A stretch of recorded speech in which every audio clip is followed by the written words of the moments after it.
pero son tres boludos, tres ridículos, Tres ridículos. ¿Sabés lo que va a durar ese chapón ahí? Media hora.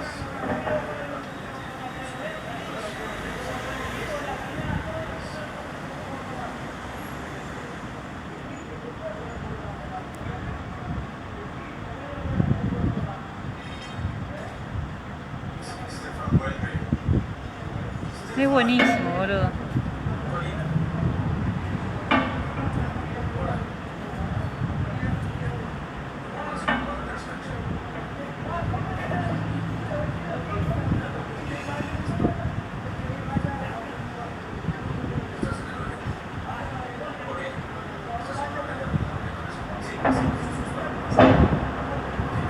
Vení, ¿te querés divertir? El cartonero les está diciendo que va a durar 3 minutos, eso sí. Y lo están reputeando el cartonero porque tiene razón.